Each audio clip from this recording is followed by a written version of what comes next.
നിയമസഭാ തെരഞ്ഞെടുപ്പിന് തൊട്ടു മുൻപ് മുഖ്യമന്ത്രിയും മോഹൻലാലും തമ്മിൽ അഭിമുഖം. ടീസർ ഇന്ന് വൈകിട്ട് 6-ന് പുറത്തുവിടും. കേരളത്തിന്റെ വികസനം സംബന്ധിച്ച കാര്യങ്ങളാണ് സംസാരിക്കുന്നത് എന്നാണ് ലഭിക്കുന്ന വിവരം. ഷഫീദ് റാവുത്തറാണ് ചേരുന്നത് വിവരങ്ങളുമായി തിരുവനന്തപുരത്ത് നിന്ന്.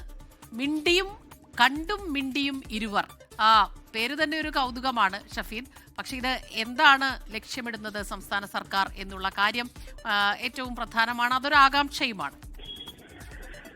സംസ്ഥാന സർക്കാരിന്റെ അവസാന വർഷം നിയമസഭാ തെരഞ്ഞെടുപ്പിന് തൊട്ട് മുൻപ് പലതരത്തിലുള്ള ഈ വികസന പ്രവർത്തനങ്ങൾ ജനങ്ങളിലേക്ക് എത്തിക്കാൻ പലതരത്തിലുള്ള പദ്ധതികൾ സംസ്ഥാന സർക്കാരിന്റെ ഭാഗത്തു നിന്നുമുണ്ട്. മാത്രമല്ല പലതരത്തിൽ അതിന്റെ PRD ഇടപെട്ടുകൊണ്ട് ചില പ്രവർത്തനങ്ങൾ നടത്തിവരികയാണ്. ഇതിന്റെ ഭാഗമായി കൂടിയാണ് മോഹൻലാലും മുഖ്യമന്ത്രി പിണറായി വിജയനുമായിട്ടുള്ള ഒരു അഭിമുഖം അത് ചിത്രീകരിച്ചത്. മുഖ്യമന്ത്രിയുടെ ഔദ്യോഗിക വസതിയായ ക്ലിഫ് ഹൌസിൽ വെച്ചായിരുന്നു ചിത്രീകരണം. അതിന്റെ പോസ്റ്റർ ഇപ്പോൾ പുറത്തിറങ്ങിയിട്ടുണ്ട്. ഇന്ന് വൈകിട്ട് 6 മണിക്ക് ടീസർ പുറത്തുവിടും എന്നുള്ളതാണ് പോസ്റ്ററിൽ വ്യക്തമാക്കിയിരിക്കുന്ന കാര്യം.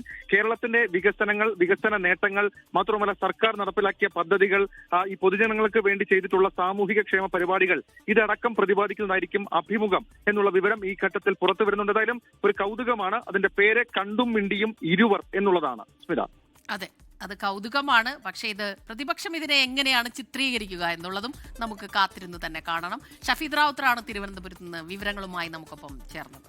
ലോകത്തെവിടെയായാലും ഏത് സമയത്തും 24 വാർത്തകളും ഓഗ്മെന്റഡ് റിയാലിറ്റി പാക്കേജുകളും എക്സ്പ്ലെയിനറുകളും വിശദമായി കാണാൻ ഞങ്ങളുടെ യൂട്യൂബ് ചാനൽ നിങ്ങൾക്ക് സബ്സ്ക്രൈബ് ചെയ്യാം.